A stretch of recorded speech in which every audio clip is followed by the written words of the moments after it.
waxay igu tiri cabdiraxmaan waan ogahay wax walba haddana waxaanu dul qaadan waayey inaan adiga kugu soo biiriya xaaladda adagaan ku jiro run ahaantii mar walba waxaanu liimaynayaa adiga daraadda waayo ma jecla inaad iga dheeraad haddana waa muhiim inaan aniga fahmo xaaladda aan ku jiro inaysan ahayn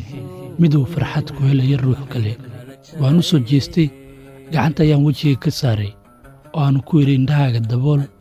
iskana seexo aad baad u daalan tahay waxaana dareemayaa welwal adiga kaa muuqdo marka dhib ma lahan ii seexo waxaan soo aaday xaafadda anigoo naxsan marna ku faraxsan rajada laga leeyahay inay dib ugu socoto lugteedii habeenkii oo dhan wuxuu igu dhammaaday fikir maalintiina daqiiqad ayayba ila noqotayba waxaa la gaaray subaxii dambe wuxuuna ahaa subaxii lagu samaynayay obrethonka waxaana ugu tegay isbitaalka qalliinka ayaana socday 6 saacadood anigana waxaan ahaa nin taagan albaabka uu ka socday qalliinka waxaana ka walwalsanaa natiijada dhabta ee ka soo baxda xaaladda caafimaad ee gacalisadeyda ugu dambeyn waxaa soo baxay dhakhtarka wuxuuna soo istaagay agteyda asagoo markii koowaad ba igu yidhi way caafimaad qabtaa wayna ka roon tahay sidii hore hadda waxaan u malaynaa inay ku socon doonto lugaheeda laakiin hadda ma ahan waa wakhti kadib waxay u baahan tahay la taxaalid fara badan daryeel iyo garab istaag dhaba waan rajaynaa inay si dhaba u caafimaaddo haddana boqolkiiba boqol aad bay u wanaagsan tahay waana ku guulaysanay qalliinkeeda waan farxay waxaan ku yidhi dhakhtar allah baa ku mahadsan guusha laga gaaray caafimaadkeeda adiguna waan kuu mahadcelinayaa waan ka soo dhaqaaqay kadib waxaan soo galay qolka ee ku jirtay gacalisadeyda markaan qolka soo galay saaxiibtay waxay ahayd mid suuxsan oo weliba daawo ay ku jirto waxaan ku yidhi gacaliso rajo fara badan ayaa iga kaa duugan waxaan rabaa inaad noqotid noloshayda dhabtaa waxaan rabaa inaan kula yagleelo qoys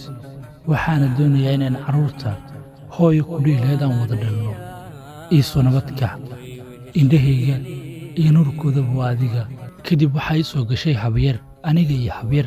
ayaana muddo fara badan fadhiina meesha ilaa ayay ka soo naaxday markay soo naaxday ayaan ku yidhi macanto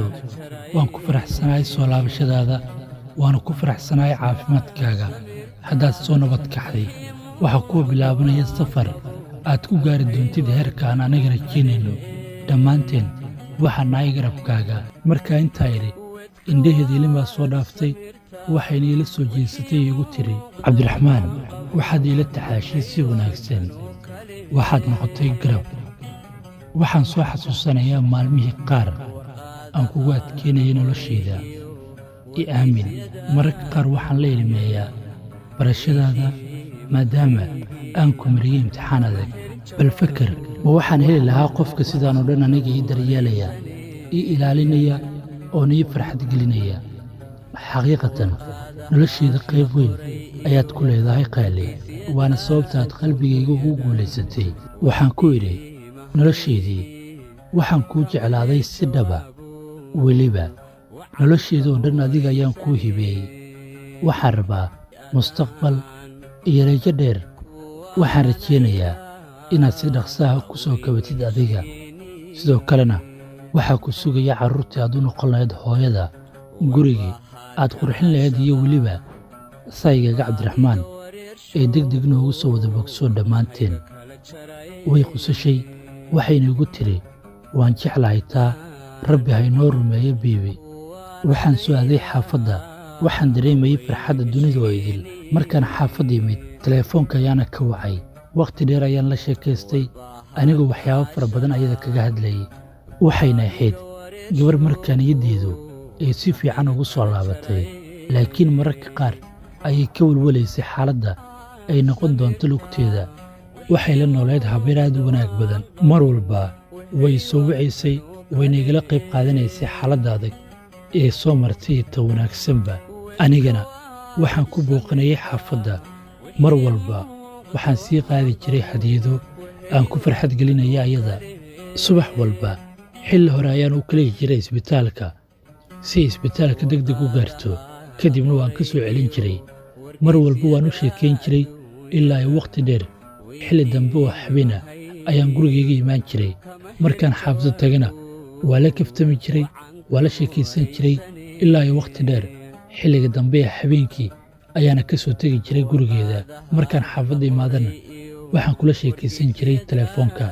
Waxaan ahayn dad aad u faraxsan, weliba farxaddoodu ay ka wanaagsan tahay sidii hore. Muddo sannad ku dhow ayay lugtu wax yar ka soo ronaatay sidii hore. Xilli duhur aniga oo shaqada ku jira ayaa i soo wacday habeer. Waxay igu tiri habeer, Cabdiraxmaan, saaxiibtaa way diidan tahay inay socsocoto. Dhakhtarkana waxa uu leeyahay